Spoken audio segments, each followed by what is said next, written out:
여러분 인생에서 여러 가지 귀한 일들이 있습니다. 또 세상에서 큰 일들도 있습니다. 사람들이 알아주고 환호하는 일들도 있습니다. 큰 건물을 짓거나 어떤 조직을 세우거나 어떤 사람들이 알아주고 바라볼 만한 인기와 명예와 권세를 갖는 일들도 세상에서 귀하고 큰 일들입니다. 그러나 세상에서 사실 가장 중요하고 큰 일은 한 사람을 세우는 일들입니다. 한 사람을 잘 세우느냐 못하느냐가 우리의 인생에 얼마나 큰 것들을 남기느냐보다 훨씬 더 중요한 것이 될 수 있어요.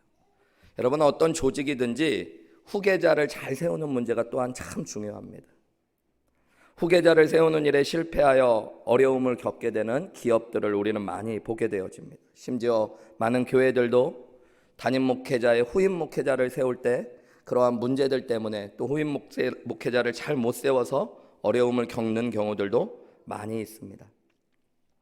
우리와 교회, 가정, 이 두 가지의 하나님께서 세우신 기간에 공통점이 있다면 사람과 사람을 이어져가며 그 다음 세대를 낳고 기르고 자라게 해야 되는 곳이라는 것들을 우리는 알고 보게 되어집니다.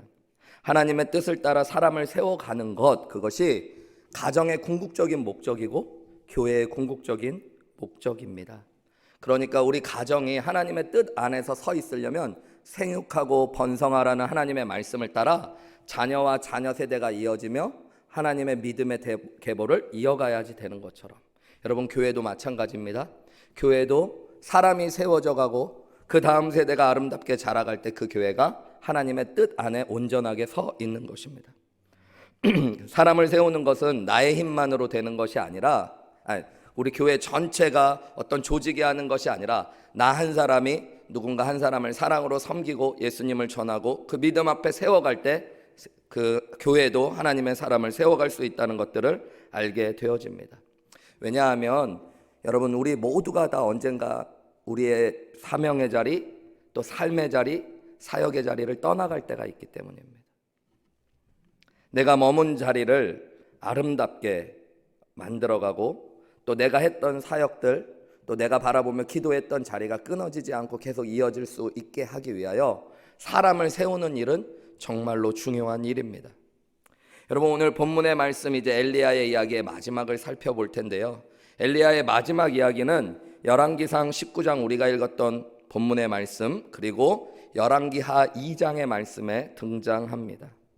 그가 이 마지막에 생애 가운데 했던 일들은 돌아보면 엘리사라는 한 사람을 세워가는 일들을 계속 해가요. 여러분, 이 일이 얼마나 중요했냐면 엘리야가 지금까지 우리가 5일 동안 살펴본 말씀들, 그리시네가로, 사르밧으로, 갈멜산으로, 호렙산으로 이어지며 하나님의 위대한 사역을 이루었던 건 실제로 보면 3년 반 만에 이루어졌던 일들입니다. 그런데 조용하게 엘리사와 함께 했던 이 이야기는 18년 동안 이어졌던 일이에요. 그러니까 여러분, 하늘을 열고 닫고 850명의 우상의 선지자와 싸우는 일이 어마어마한 일이지만 한 사람을 세우는 일이 훨씬 더 오랜 시간이 걸리고 훨씬 더 위대한 일이라는 것들을 우리는 알게 되어집니다. 16절 말씀, 우리 오늘 읽은 말씀은 아닌데요, 어저께 나누었던 말씀에 보면 하나님은 엘리야에게 사명을 주시죠. 너는 또 님시의 아들 예후에게 기름을 부어 이스라엘 왕이 되게 하고 또 아벨모홀라 사밧의 아들 엘리사에게 기름을 부어 너를 대신하여 선지자가 되게 하라. 하나님께서 엘리야에게 주셨던 마지막 사명이 뭐냐면요, 엘리사라는 사람을 만나 너를 어떻게 하래요? 대신할 사람, 너의 후계자, 그 사람을 세우는 일이 너의 마지막 사명이다라고 이야기하십니다. 그리고 19절 우리가 읽은 본문 말씀에 보면 엘리야가 이제는 호렙산을 떠나서요, 그의 침체되어 있고 무너졌던 자리를 떠나 사밧의 아들 엘리사를 만나게 되었다라고 이야기합니다. 근데 엘리사가 뭐를 하고 있었냐면 12겨릿소를 앞세우고 밭을 갈고 있었어요. 그때 엘리야가 한 일이 뭐냐면 그에게 가서 겉옷을 그 위에 던져 두었대요. 여러분이 겉옷을 벗는다는 것, 이 히브리 사람들에게 있어서 겉옷은 공적인 사역을 할 때 그의 신분과 사역을 나타내는 것이었습니다. 오늘도 마찬가지죠. 오늘날에도 공적인 일을 하는 사람들 중에는 제복을 입는 사람들이 있죠. 경찰은 경찰의 옷을 입고 의사는 의사의 옷을 입고 이런 것처럼 오늘 엘리야가 지금 드디어 공적인 자기가 세상 앞에서 말씀을 전하고 하나님 앞에 사역했던 일들을 이제 너에게 넘긴다는 의무로 자신의 옷을 벗어 던지고 있어요. 여러분, 언젠가 우리가 이렇게 옷을 벗을 날이 있다라는 겁니다. 저도 한우리교회에서 사역을 시작한 지 이제 1년밖에 안 됐지만 언제일지 모르겠지만 아마 이 자리에 옷을 벗을 날이 있을 거예요. 여러분, 그때 그냥 내가 혼자 옷을 벗어서 땅바닥에 내팽개치고 자리를 떠나는 게 아니라 여러분, 어떤 하나님께서 예비한 사람을 만나고 그에게 내가 입었던 겉옷을 넘겨주고 그가 또 아름답게 하나님의 사역을 감당할 수 있도록 세워주는 것, 그것이 한 사람의 인생에도 그리고 한 사역의 자리에서도 가장 중요하다는 것들을 깨닫는 귀한 아침이 되셔야 됩니다.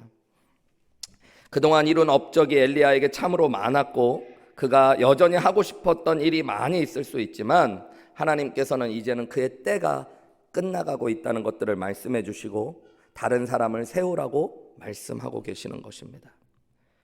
우리 어저께 말씀해 본 것처럼 16절 말씀해 보면 이 일은 아람의 왕을 세우는 일만큼 그리고 북이스라엘의 왕을 세우는 것만큼 귀한 일이었다라는 것들로 하나님은 왕들을 새롭게 기름 부으라는 이야기와 함께 엘리야에게 엘리사를 세우라고 말씀하고 계시는 것이죠. 성경의 역사 속에 믿음의 위대한 사람들은 다 다음 사람들을 잘 세워갔어요. 여러분, 구약에 보면은 모세도 여호수아를 아름답게 세우고 그의 인생을 마무리하죠. 신약 성경에도 보면 가장 위대한 사도였던 바울도 디모데와 디도를 아름답게 세우고 세상을 떠나갑니다. 예수님 역시 여러분 이 땅에서 십자가의 죽으심과 부활의 사역을 감당하셨지만 이 땅에서 예수님이 하신 가장 중요한 사역 중에 하나가 12명의 제자들을 세우셨다는 거예요. 예수님조차도 영원하지 않게 십자가에 못 박혀 죽으시고 부활하시고 승천하시며 세상을 떠나갔지만 12명의 씨앗이 이 땅에 심겨졌기 때문에 그들을 통해 교회가 2000년의 역사 가운데 이어질 수 있었던 것입니다. 저는 우리 한우리교회가 다음 세대가 더 아름답게 세워져가는 교회 되기를 간절히 소망합니다. 저는 여러분의 가정에 자녀들이 더 귀한 믿음의 가정들로 세워지는 귀한 축복을 누리시기를 주님의 이름으로 축복합니다. 그러기 위해서 여러분, 우리가 교회에 수많은 사역들이 있고 수많은 일들이 있지만 무엇보다도 내가 우리 한우리교회를 섬기는 동안 나의 삶의 자리에서 한 사람을 믿음으로 세워갈 수 있는 은혜를 허락해달라고 기도하시는 귀한 아침 되시기를 간절히 소망합니다. 오늘 하나님께서 엘리야에게 엘리사를 세우게 하시는 장면을 살펴보면서 어떻게 사람을 세워가야 되는지 우리가 함께 잠깐 은혜를 살펴보고 나누어 보기 원합니다. 여러분, 우리 이미 살펴본 대로 16절 말씀에 하나님은 엘리야에게 너를 대신하여 엘리사에게 기름을 부어 선지자가 되게 하라라고 이야기했습니다. 그리고 엘리야는 그 뒤로 엘리사를 만나 그 한 사람과 시간을 보냅니다. 850명의 우상의 선지자 앞에도 섰던 이 엘리야, 그의 마지막 인생은 한 사람에게 쏟아붓는 인생이었어요. 그래서 여러분, 오늘 말씀을 통해서 우리가 깨달을 수 있는 사람을 세우는 하나님의 원리 첫 번째는 한 사람이 또 한 사람을 세워가야 된다는 것. 여러분, 내가 수많은 사람을 세울 수 있으면 좋지만 한 사람 한 사람을 세워가려고 노력하셔야 돼요. 위대한 사역자였고 천주교인들은 성녀라고도 불리워지는 마더 테레사가 쓴 유명한 시 중에 한 번에 한 사람씩이라는 시가 있습니다. 그 시의 내용은 이렇습니다. 난 결코 대중을 구원하려고 하지 않는다. 난 다만 한 개인을 바라볼 뿐이다. 난 한 번에 단지 한 사람만을 사랑할 수 있다. 한 번에 단지 한 사람만을 껴안을 수 있다. 단지 한 사람, 한 사람씩만. 따라서 당신도 시작하고 나도 시작하는 것이다. 난 한 사람을 붙잡는다. 만일 내가 그 한 사람을 붙잡지 않았다면 난 42,000명을 붙잡지 못했을 것이다. 모든 노력은 단지 바다에 붓는 한 방울 물과 같다. 하지만 만일 내가 그 한 방울의 물을 붓지 않았다면 바다는 그 한 방울만큼 줄어들 것이다. 당신에게도 마찬가지다. 무슨 말인지 여러분 다 아시겠죠? 여러분, 우리가 한 번에 사랑할 수 있는 사람은 사실 한 사람이에요. 여러 사람을 다 사랑한다고 하지만 진짜 온전히 사랑할 수 있는 사람은 한 사람입니다. 그래서 내가 한 사람을 온전히 세워가는 것, 그런데 그것이 하찮은 것이 아니에요.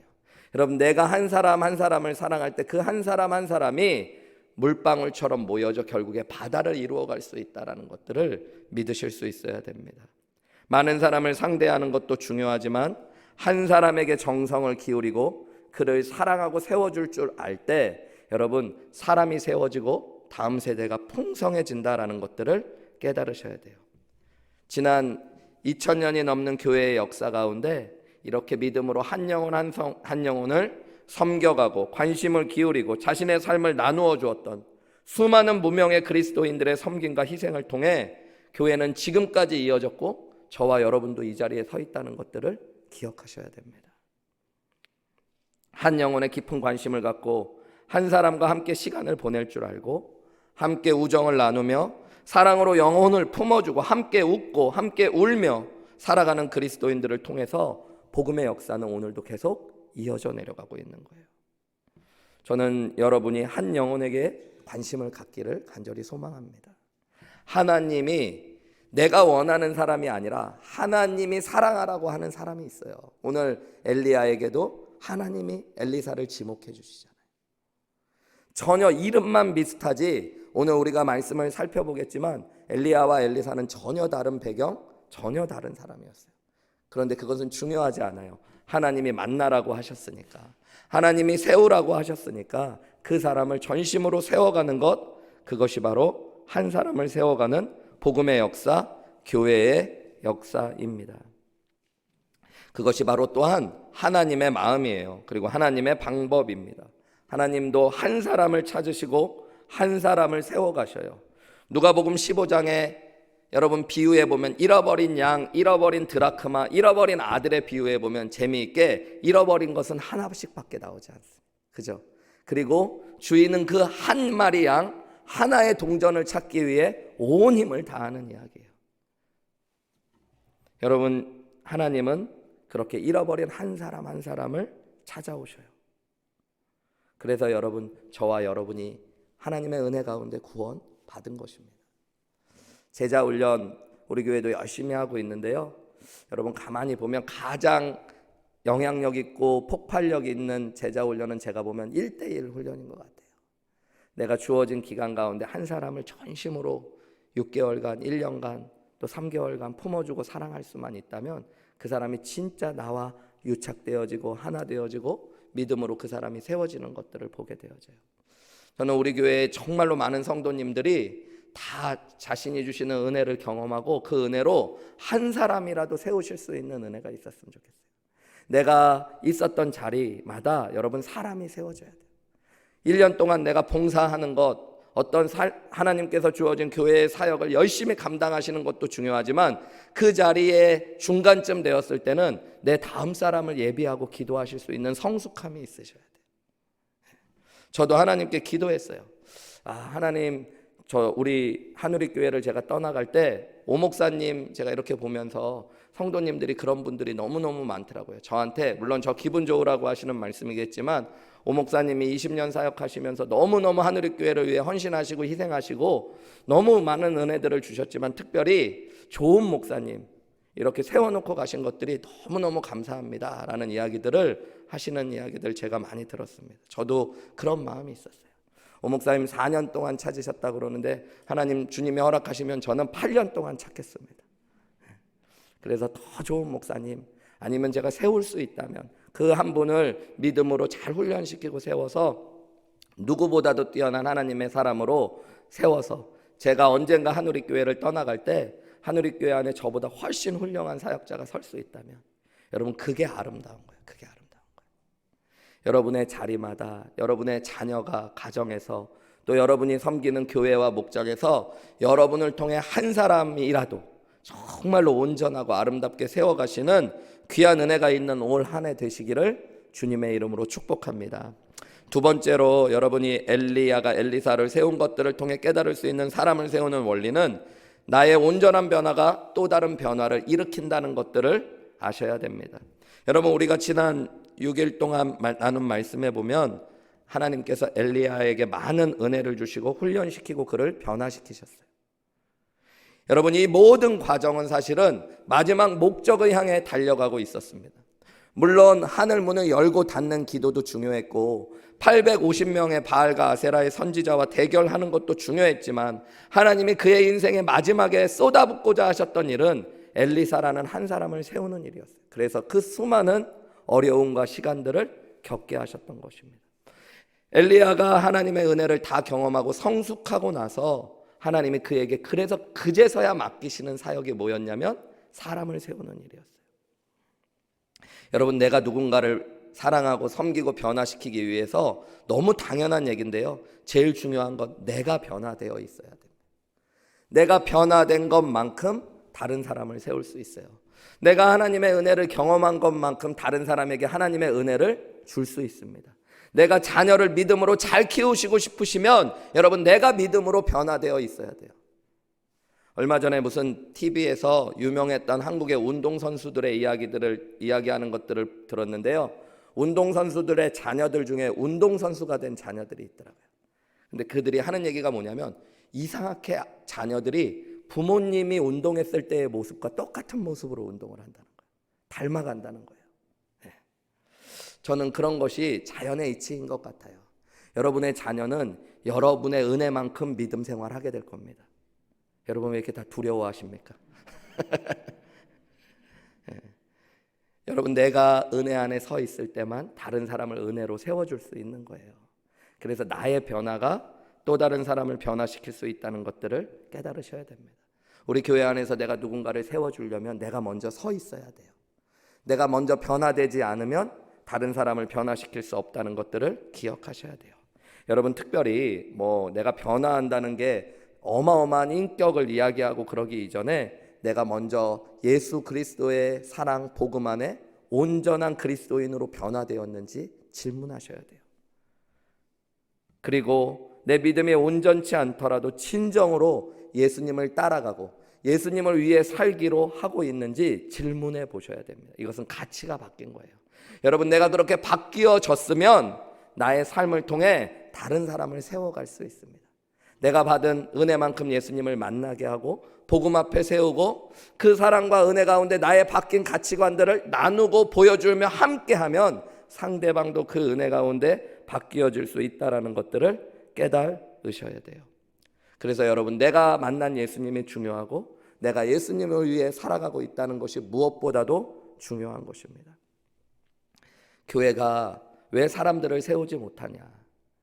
몇십 년 동안 장로님으로 만수 집사님으로 직분자로 서 있었는데 내 주변에 사람은 맨날 쓰는 게 아니라 사실은 부처만 주면 실족한다고 생각하면 여러분, 내 인격 이런 문제도 있지만 내가 진짜 예수님 안에 온전히 변화된 사람인가 질문해 보셔야 돼요. 여러분, 사람 안에는 전염성과 전파성이 있어요. 웃는 사람을 보면 나도 모르게 시간이 지나가면 웃기 시작합니다. 목소리가 큰 사람과 함께 하다 보면 다른 사람도 목소리가 커져요. 여러분, 저희 아내는 지금 20년 동안 목소리가 엄청 커진 겁니다. 저 정도면. 예전에는 진짜 여러분, 우리 아내가 이야기하는 거를 들을 수 있을까 말까 했을 정도인데 지금 커졌는데 저 정도. 아마 여러분, 제가 은퇴할 때쯤 되면 저희 아내도 저랑 목소리가 비슷해져 있을 만큼 커져 있을지 몰라요. 사람들은 닮아가요. 나이가 드신 성도님들을 이렇게 보면 부부가 왠지 모르게 닮아 있어요. 하시는 말씀, 표정. 우리가 얼마나 전염력과 전파력이 강한 시대를 살아가고 있는지 코로나라는 것들 때문에 의도치 않지만 많은 것들을 느끼게 되어지잖아요. 여러분, 그런 것처럼 내가 정말 복음 안에 변화되었으면 그 변화가 다른 사람을 변화시킬 수 있다는 것들을 아셔야 됩니다. 그래서 여러분, 사람이 변화된다는 건 사실은 가치관이 바뀌는 거예요. 엘리야가 하나님의 은혜 가운데 변화되었기 때문에 이제 엘리사의 가치가 변화되는 일들이 일어납니다. 이 엘리사는요, 오늘 본문의 말씀에 보면 아주 부자였어요. 19절 말씀에 보면 그가 엘리야를 처음 만났을 때 12겨리소를 앞세우고 밭을 갈고요 12째 겨리소와 함께 있었대요. 여러분, 이 겨리라는 게 저도 몰라서 이렇게 살펴봤더니 겨리가 소 2마리, 소 2쌍을 일컬을 때 하는 표현입니다. 그러니까 밭을 가는데요, 여러분 12결이 소를 가지고 밭을 가니까 몇 마리 소를 끌고 다녔던 거예요? 24마리. 여러분 24마리 소를 가지고 밭을 가는 사람 부자일까요? 가난한 사람일까요? 부자입니다. 요즘에도 12마리 소를 가지고 있으면은 그래도 꽤 괜찮은 사람인데, 여러분 이 구약 성경의 당시에는 12마리의 소를 가지고 막 밭을 간다는 이거 어마어마한 부자였다라는 걸 의미합니다.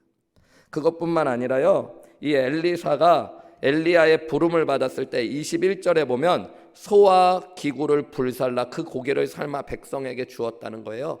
이것은 그가 부모님과 함께 살고 있었다는 것들도, 우리가 부모님께 인사하고 당신을 따르겠다고 20절에 하는 말씀으로 보아서 부모님과 함께 살았다는 것들은 알 수 있지만, 이 소와 농사에 대한 그런 주도권이 엘리사에게 있었다는 것들, 엘리사가 이 소의 주인이었다는 거예요.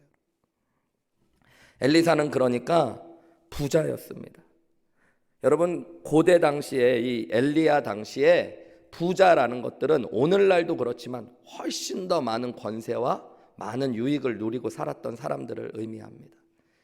자신에게 부자라는 것들은 권력이 있고 힘이 있고 명예가 있었다는 거예요. 어떻게 보면 세상이 줄 수 있는 모든 것들을 가지고 누리고 있었던 사람인지도 모릅니다.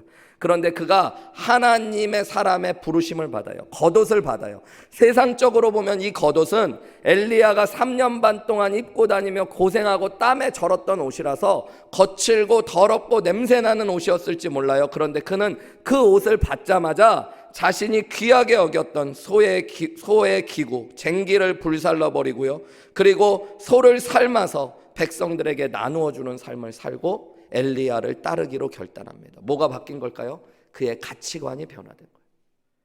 나는 이제 하나님 위하여 살아가겠다.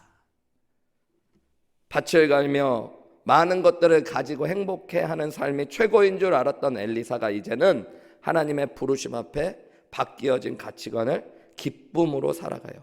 오늘 말씀에 보면 그 고기를 삶아 백성들에게 주었다라고 이야기하거든요. 한 결이소, 2마리 소를 잡았다는 거 어마어마한 거죠. 그리고선 백성들에게 나누어 주었다. 주석에 보면 잔치를 벌였다는 얘기예요. 여러분 이 소명을 받고 가치관이 변화된 것이 엘리사에게 기쁨이었던 거예요. 기쁨. 그냥 마지못해 하나님이 어쩌다가 나 같은 사람을 목사로 불렀나, 선교사로 불렀나가 아니라 그것이 너무너무 기뻐서 여러분 자신의 쟁기를 다 불태워버리고 2마리의 소를 잡아 사람들과 잔치를 벌이는 것, 이것이 가치관이 변화되어지는 엘리사의 모습을 이야기하고 있습니다. 신약 성경에 예수님이 하신 비유와 닮아 있지 않아요? 어떤 사람이 밭을 갈다가 그 밭에 감추인 보화를 발견했습니다. 그러고 나서 이 사람은 어떻게 해요? 보화를 감추어 두고 집에 가서 자신의 재산을 다 팔아서 그 밭을 삽니다. 왜요? 진짜 귀한 가치가 무엇인지를 발견한 사람, 그것이 예수 믿는 것이라고 해요. 예수 만난 사람은 그렇게 가치관이 바뀌어지는 거예요. 여러분 나의 가치관이 온전히 바뀌었을 때 나의 다음 세대들, 믿음의 자녀들도 가치관이 바뀌어진 삶을 살게 되어질 줄 믿으시기 바랍니다. 나 한 사람의 가치관이 예수님을 만나 진짜 변화된 사람들이 있는 교회는 여러분 사람들이 와서 무슨 훈련, 무슨 프로그램 이런 거 다 중요하지만 그런 거 없더라도 사람들이 예수님을 만나고 변화되는 역사가 있는 것이에요. 여러분 저는 우리 한우리교회가 정말로 예수님 만나고 인생의 가치관이 변한 사람들로 가득 차시기를 주님의 이름으로 축복합니다.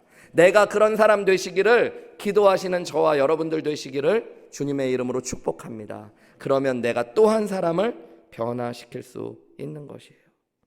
신앙생활에 이 변화가 임할 때 여러분 내가 다른 사람을 변화시킬 수 있습니다. 여러분 안에 이 찬송가의 고백이 진심으로 나의 찬송가의 고백이 돼야 돼요. 주 예수보다 더 귀한 것은 없네. 저는 참 감사한 게 저희 할머님이 100세가 넘으셨다고 그랬잖아요. 저희 할머님이 한갑잔치 하셨을 때, 칠순잔치 하셨을 때, 예전에는 40년 전이니까 한갑잔치도 되게 크게 했던 것 같아요. 그리고 칠순잔치는 더 크게 했었는데 저희 할머님이 70대 사람들이 노래를 한 곡 하라고 그러니까 이제 호텔에서 칠순잔치를 하시는데, 제가 지금도 기억하는데 우리 할머니가 무슨 노래하는 거 한 번도 들은 적 없는데, 근데 저희 할머니가 떨리는 목소리로 이 찬양을 하시는 거예요. 주 예수보다 더 귀한 것은 없네. 그것을 하시고 나서 그런 이야기 하시는 거예요. 제가 일찍 남편을 여의고 5 아들, 딸 하나, 6남매를 키웠는데 제 인생에서 날마다 고백할 수 있었던 거, 힘든 삶 가운데서도 날마다 기뻤던 이유, 주 예수보다도 더 귀한 것이 없다. 그 찬송을 했던 할머님의 모습이 잊혀지지가 않아요. 그리고 그 인생이, 그 할머님의 믿음의 고백들이 저희 아버지 세대로 흘러내려가고 또 결국에 저의 세대까지 와서 저도 그 할머님의 믿음을 따라 주 예수보다 더 귀한 것은 없네. 주 예수보다 더 귀한 것은 없네. 여러분, 사도 바울도 예수님을 만나고 나서 그리스도를 아는 지식이 가장 고상하기 때문에 이전에 내가 자랑스럽고 소중하게 여겼던 것들 다 배설물처럼 여겨졌다고 그래요. 그런 바울의 변화가 있었기 때문에 디모데와 디도를 세울 수 있었던 것입니다. 엘리야가 그동안의 5일간의 우리가 나누었던 말씀처럼 3년 반의 하나님의 훈련을 통해 변화되고 하나님의 말씀과 기도 가운데 온전히 서고 그가 하나님의 사람으로 변화되고 났더니 그가 만나는 엘리사, 잠깐의 만남이지만 그 인생 안에도 획기적인 변화가 일어나며 하나님 위해 사는 인생으로 나아갔다는 것들 바라보셔야 돼요. 여러분, 예수님이 제자를 부르실 때도 그런 장면이 반복됩니다. 베드로와 안드레를 부르셨을 때 그들이 어부임에도 불구하고 그 말씀에 따라 배와 그물과 가족들을 버려두고 예수님을 따랐대요. 물론 부족하고 아직 온전하지 못할지 모르지만 예수님이, 그리고 예수님을 따르는 것이 이 땅에 무엇보다도 귀하다는 가치관의 변화가 그들 안에 있었기 때문입니다. 여러분, 내가 변화되어 한 사람을 변화시킬 수 있는 그 은혜의 자리에 서시는 저와 여러분들 되시고, 그러기 위해서 나의 믿음 안에 복음 안에 변화로 하나님의 은혜를 구하시는 귀한 아침 되시기를 주님의 이름으로 축복합니다. 마지막 3번째로 우리가 생각할 수 있는 건, 여러분, 갑절의 은혜가 다음 세대 그리고 한 사람을 통해 흘러내려가도록 축복해야 된다라는 것입니다. 열왕기하 2장에도 여러분 이 엘리야와 엘리사의 이야기가 등장한다고 말씀드렸죠. 열왕기하 2장에 보면요, 여러분 8절부터 14절에 이제 18년 동안 엘리야와 엘리사가 같이 다니다가 엘리야가 하늘로 올라가는 장면이 나옵니다. 8절부터 말씀을 제가 그냥 빠르게 읽어볼게요. 14절까지. 엘리야가 겉옷을 가지고 말아 물을 치매 물이 이리저리 갈라지고 두 사람이 마른 땅 위로 건너더라. 건너매 엘리야가 엘리사에게 이르되 내가 내게서 데려감을 당하기 전에 내가 내게 어떻게 할지를 구하라. 엘리사가 이르되 당신의 성령이 하시는 역사가 갑절이나 내게 있게 하소서 하는지라. 이르되 내가 어려운 일을 구하는도다. 그러나 나를 내게서 데려가시는 것을 내가 보면 그 일이 내게 이루어지려니와 그렇지 아니하면 이루어지지 아니하리라 하고 두 사람이 길을 가며 말하더니 불수레와 불말들이 두 사람을 갈라놓고 엘리야가 회오리 바람으로 하늘로 올라가더라. 엘리사가 보고 소리 지르되 내 아버지여 내 아버지여 이스라엘의 병거와 그 마병이여 하더니 다시 보이지 아니하는지라. 이에 엘리사가 자기의 옷을 잡아 둘로 찢고 엘리야의 몸에서 떨어진 겉옷을 주워 가지고 돌아와 요단 언덕에 서서 엘리야의 몸에서 떨어진 그의 겉옷을 가지고 물을 치며 이르되 엘리야의 하나님 여호와는 어디 계시니까 하고 그도 물을 치매 물이 이리저리 갈라지고 엘리사도 건너니라 그래요. 마지막 장면입니다. 하나님께서 엘리야를 하늘로 데려가시겠다고 그랬어요. 그때 마지막에 이제 18년 동안 하나님의 선지자들이 세워지기 시작했는데 그들 선지생도들과 인사를 하고 엘리야가 마지막 하늘로 올라가는 장면, 엘리사는 그 옆에 계속 있었어요. 마지막으로 엘리야가 야 내가 너를 위해 무엇을 구해줄까, 축복해줄까 그래요. 그때 엘리사가 하는 말이 뭐냐면 당신의 갑절의 영감을 허락해 주십시오. 은혜를 허락해 주십시오. 야 근데 그건 좀 어렵지 않냐? 엘리야도 재미있죠. 야, 나 대단한 사람인데 내가 받은 은혜가 대단한데 너 정말 어떻게 그런 걸 구하냐? 너 참 대단한 걸 구한다. 그러면서요 내가 올라가는 것들을 보면 네가 그것들을 받게 될 거야. 그렇게 이야기해요. 그리고 엘리야가 물을 치면서 강이 갈라지는 역사를 이루고 하늘로 올라가는데요. 그의 겉옷이 하늘에서 떨어집니다. 그걸 마지막까지 엘리사가 본 거예요. 그리고 겉옷을 취해서 그도 그 겉옷으로 물을 치기 시작해요. 엘리야의 하나님 지금 어디 계십니까? 나와 함께 해주십시오. 그때 여러분 물이 갈라지는 역사가 일어나고요. 나중에 열왕기하 2장 이후에 엘리사의 이야기를 보면 정확히 2배의 기적이 엘리야의 기적보다 2배의 기적이 엘리사의 인생에 나타납니다. 하나님이 그를 축복하셔서 정말로 하나님께서 갑절의 영감을 주시고 갑절의 은혜를 주시는 축복을 누리게 되어졌어요. 이게 복된 일 아닙니까, 여러분? 엘리야가 처음에 섰을 때 여러분 그 당시는 하나님에 대한 신앙이 죽어 있었던 시대였어요. 그런데 엘리야가 세상을 떠나갈 때 하나님께서 많은 은혜를 주셨지만 그 다음 엘리사의 시대는 훨씬 더 2배의 풍성한 은혜가 부어지도록 한 것. 여러분 이것이 행복한 것입니다. 여러분 많은 사람은 본능적으로 나의 시대가 정점이 되고 절정이 되기를 원하는 마음이 많이 있어요. 은퇴하신 목사님들 중에 저랑 친한 분들이 솔직하게 그런 이야기 하시더라고요. 교회가 자기가 은퇴한 뒤에 너무 잘 돼도 마음이 그렇게 썩 좋지는 않대요. 오 목사님 얘기는 절대 아닙니다, 여러분. 제가 잘 아는 저희 가족 중에나 뭐 이런 분들 중에 보면은 그런 말씀하시는 분들 있어요. 교회가 적당히 조금 어려움도 있어서 망하지는 않으면, 망하면 더 마음이 아프고 저 어려움이 있어서 목사님 계실 때가 너무 좋아. 이 소리를 듣는 게 기분이 조금 더 좋대요. 목사님 요즘 목사님 안 계신데 교회가 너무 좋습니다. 너무 잘 됩니다. 그러면 왠지 좀 허전한 마음이 든대요. 저도 그래서 미러키에 연락을 거의 안 합니다, 여러분. 우리 또 새로 오신 목사님이 너무 잘하셔가지고 교회가 너무 잘 됐다 그러면 괜히 마음이 인간적인 마음이 씁쓸할까 봐. 그럼에도 불구하고 여러분 내 다음 세대가 잘 되는 게 행복한 거죠.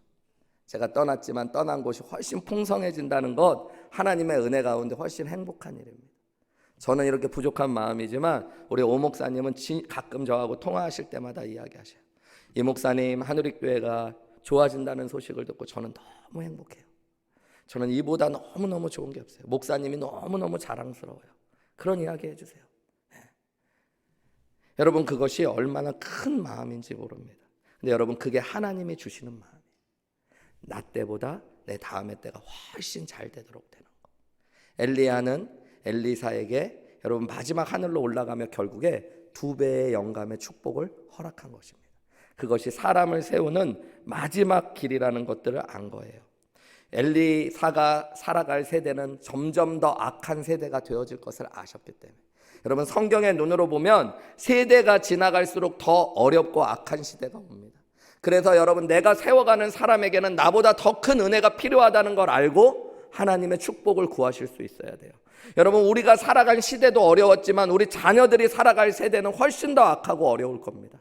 그래서 여러분 자녀들에게는 2배의 영감을 구하셔야 돼요.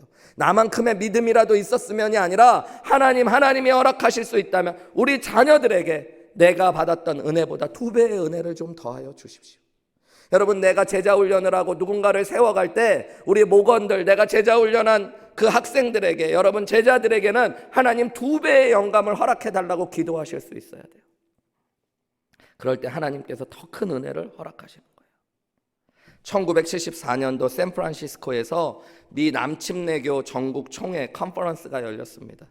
그때 주 강사로 오신 분이 W.A. 크로스웰이라는 목사님이셨어요. 이분이요 지금은 세상을 떠나가셨지만 남침내교회의 거인 중에 한 명입니다. 남침내교 총회장을 2번이나 역임하셨고요. 그 당시 미국에서 제일 큰 교회였던 달라스 제일침내교회의 담임 목사를 50년이나 하셨던 분이었어요.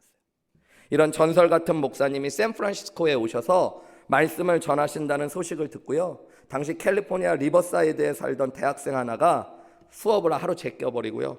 350마일의 길을 달려가지고요. 이분의 설교를 듣고자 왔습니다. 그리고 예배 전에 목사님에게 잠깐 찾아가서 인사를 했어요. 목사님 제가 리버사이드에 사는 대학생인데 목사님의 설교를 듣고 싶어서 이 자리에 왔습니다. 목사님 기회가 된다면 예배가 끝나고 저를 위해 기도를 한번 해주십시오. 그렇게 인사만 하고 끝났어요. 목사님 사람들이 원체 많아요. 설교를 하고 끝나고 나서 사람들과 악수를 나누는데 이 학생도 맨 뒤에 가가지고 줄을 섰어요. 보통 목사님들이 인사를 하고 가는데 악수를 하고 있는데 이 대학생의 차례가 왔을 때 이 크로스웰 목사님이 갑자기 악수를 멈추고 이 대학생의 머리 위에 손을 얹고 기도를 하기 시작했습니다. 많은 사람들이 이 장면을 이렇게 주목해서 바라봤어요. 크리스웰 목사님이 기도를 시작합니다. 하나님, 이 젊은 청년에게 당신의 영감을 갑절이나 부어주시고 그 가장차 목회를 하게 된다면 달라스에 있는 저의 교회보다 갑절이나 되는 축복을 허락하여 주옵소서. 여러분, 뜻밖의 축복 기도였죠. 이 학생은 신학생도 아니었어요. 그냥 일반 대학생이었어요. 그냥 기타를 치고 노래하는 게 좋아서 락스타가 되는 게 꿈이었던 대학생이었어요. 그런데 이 한 번의 안수기도가 그의 생애를 바꾸게 되어집니다. 이 청년은 그 축복의 기도를 받고요, 자신의 기타를 팽개치고 달라스에 있는 신학교를 오게 되어집니다. 이 사우스웨스턴 신학교에 와가지고요, 공부를 하고 목회자가 됩니다. 이분이 바로 세들백 처치의 릭 워렌 목사님이에요. 미국에서 가장 영향력 있었던 교회를 섬기게 됐던 릭 워렌 목사님이 그렇게 세워집니다. 실제로 릭 워렌 목사님의 교회가 달라스 제일침례교회보다 2배가 큰 교회가 되어지고요. 여러분, 이 크리스 목사님 참 유명하고 영향력 있는 사역을 했지만 릭 워렌 목사님은 전 세계에서 또 영향력 있는 목회자로 세움받게 됩니다. 여러분, 이게 얼마나 아름다운 이야기입니까? 한 사람을 내가 축복한다는 거, 그거 아무것도 아닌 것 같지만 여러분, 하나님의 마음과 사랑이 그 안에 담겨 있다면 하나님이 우리의 말한 것들을 들으시고 그 축복으로 사람을 세워가시는 놀라운 축복을 경험하게 하실 거예요. 제가 가장 사랑하고 존경하는 목사님 중에 현재 캘리포니아의 리치몬드 침례교회를 담임하고 계시는 정승용 목사님이라는 분이 계십니다. 그분은 저희 교회 선배님이시고 저보다 한 10살 정도 나이가 많으신 목사님이신데요, 제가 신학교에 갔을 때 이분이 저희 신학교 가장 가까운 곳에 있는 교회에서 그 당시에는 가장 급성장하고 큰 교회의 목사님이셨어요. 제가 어렸을 때부터 교회에서 봤던 형 같은 목사님이라서 신학교 때 목사님에게 한번 찾아가서 밥을 사달라고 이야기한 적이 있습니다. 목사님 바쁜 와중에도 저에게 시간을 내주시고, 지금도 기억해요. 닭 백숙과 이 묵밥을 사주셨어요. 묵밥을 사주시고 잠깐 바쁜 일과 속에서 틈을 내셔갖고 하신 다음에 미안하다고 교회 약속이 있어서 들어가야 된다 그러면서 목사님의 차 안에서 잠깐 내가 전도사님을 위해 기도해도 될까요? 라고 저한테 미리 말씀하시는 거예요. 부탁을 하시는 거예요. 너무너무 감사하다고 저를 위해 기도해 달라고. 저는 목사님 옆자리에 앉아있고 목사님은 운전석에 앉아 계신데 목사님이 그때도 이렇게 기도해 주셨습니다. 하나님, 우리 사랑하는 이대섭 전도사님에게 저의 갑절의 영감을 허락하여 주시옵소서. 하나님께서 다음 세대를 끌어갈 수 있는 귀한 목회자로 축복하여 주옵소서. 저는 그 얘기가 되게 충격적인 이야기였어요. 사실 목회자들이 누군가를 축복하는 거 쉬운 것 같지만 하나님 나의 갑절의 영감을 허락해달라는 축복, 그것을 그때 받는 것. 하나님 그냥 나만큼 사용해 주십시오 해도 감지덕지할 것 같은데 하나님 갑절의 영감과 갑절의 은혜를 더하여 주옵소서. 여러분, 그것이 사람을 세워가는 마음이고 축복하는 은혜입니다. 그래서 저는 저희 큰딸이 처음 임신했을 때요, 말씀 준비하면서 생각난 건데, 제가 다른 거는 많이 못했던 것 같은데 우리 아내의 배가 불러올 때마다 아내의 배 위에 손을 얹고 기도했어요. 하나님이 앞으로 저를 어떻게 사용하실지 모르겠지만, 그때 저는 신학생이었거든요. 그런데 우리 뱃속에 있는 이 아이가 저보다 갑절의 영광과 갑절의 은혜로 쓰임받게 해주십시오. 우리 아이는 잘 몰라요. 우리 아이가 그래서 어떻게 쓰임 받을지 저도 잘 모르겠습니다. 나중에 갑자기 여자 목사님이 될지 아니면은 그 삶의 자리에서 하나님이 어떤 은혜로 사용하실지. 그런데 여러분, 그것이 복 아니겠습니까? 저도 하나님의 은혜를 많이 누렸지만 제 자녀들은 갑절의 하나님의 은혜를 누릴 수 있다면, 여러분, 우리가 섬기는 한우리교회가 참 아름답게 하나님의 은혜를 많이 경험하겠지만 우리 다음 세대의 한우리교회는 더 아름다운 갑절의 은혜를 받는 교회가 되는 것, 그것이 우리의 복이 아니겠습니까? 여러분, 그래서 우리는 한 사람 한 사람을 축복하며 세워가셔야 돼요. 하나님, 나의 때보다 이 다음의 세대는 하나님 갑절의 은혜가 필요합니다. 우리 오늘 목사님들이 이렇게 나와서 찬양하셨잖아요. 그래서 오늘 말씀을 마무리하면서 하나님이 나에게도 주신 사명이 있구나라는 것들 깨달았어요. 물론 우리 성도님들 한 분 한 분을 제가 사랑과 은혜로 섬겨야 되지만 우리 젊은 목사님들 중에 한 명이라도 내가 하나님의 은혜 가운데 사랑해드리고, 한 사람이 얼마나 귀한 줄 알고 한 분 한 분을 사랑으로 섬겨드리고, 또 하나님의 은혜 가운데 내가 정말로 좋은 목사로 변화되어서 이분들이 나를 보면서 함께 변화되어가고, 무엇보다도 이분들이 저보다 갑절의 은혜를 받고 갑절의 능력을 가지고 하나님 다음 세대를 또 끌어갈 수 있는 목회자가 될 수 있게 해달라고 기도하는 것이 하나님이 또 나에게 맡기신 사명이구나라는 것들을 깨달았습니다. 여러분 이어달리기를 해보셨나요? 이어달리기는 구경만 하셨나요?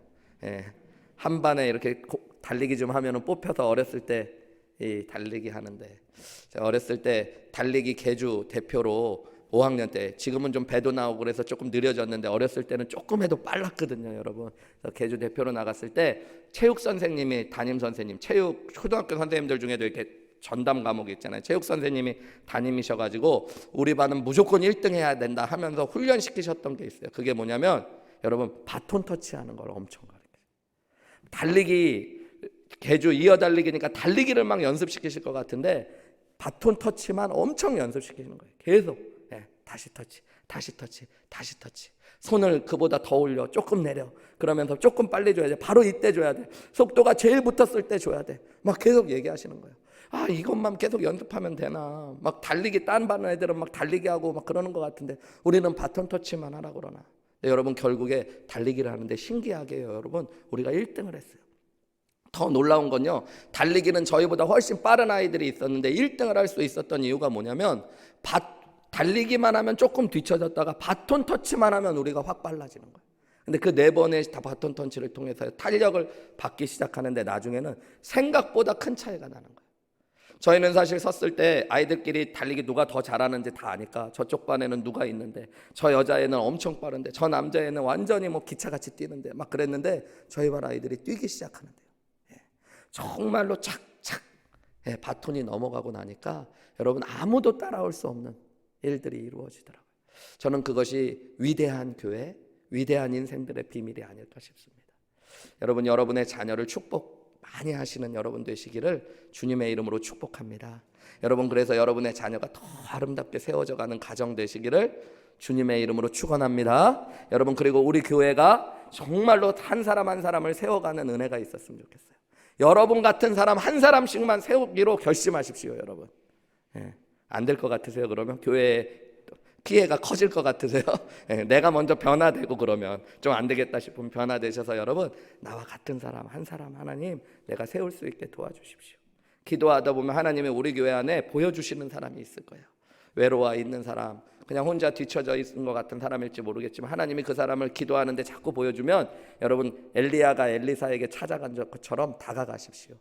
여러분, 그리고 그 한 사람에게 사랑을 쏟아부어 주시고 자신이 만난 예수님, 자신이 살아가는 믿음의 비밀을 함께 나누어 주시고 하나님 이 사람에게 나보다 갑절의 은혜를 허락해 달라고 축복해 주셨으면 좋겠어요. 그러면 여러분 한 사람을 통해 하나님께서 이 땅에 가장 위대한 일, 사람을 세우는 일들을 이루어 가실 줄 믿습니다. 우리 함께 기도하셨으면 좋겠습니다. 여러분, 세대가 점점 악해져 가고 또 위험한 세대가 되어가는 이때에 하나님이 가정의 자녀들을 우리에게 맡기셨고 이 교회를 우리에게 맡기셨습니다. 우리의 때 우리만 은혜 받는 것이 아니라 하나님이 우리에게 은혜를 주신 건 복의 통로가 되어 우리 자녀들을 그리고 내 주변에 있는 한 영혼을 세워가라고 하시는 말씀인 줄 믿습니다. 하나님, 여러 사람이 아니라 한 사람을 사랑하고 섬기고 세워가는 인생 될 수 있도록 도와주옵소서. 나만 은혜 받고 끝나는 인생이 아니라 내가 만난 예수님에서 모든 것이 끝나는 것이 아니라 내가 만난 예수님의 은혜가 나를 통해 세상으로 흘러갈 수 있도록 한 사람을 사랑하게 하여 주옵소서. 나의 변화만큼 다른 사람을 변화시킬 수 있는 은혜를 주시고 무엇보다도 하나님 갑절의 은혜가 내 자녀들에게 한 영혼 한 영혼에게 흘러갈 수 있도록 주님 축복해 달라고 우리 함께 기도하며 나아가시겠습니다. 기도하시겠습니다.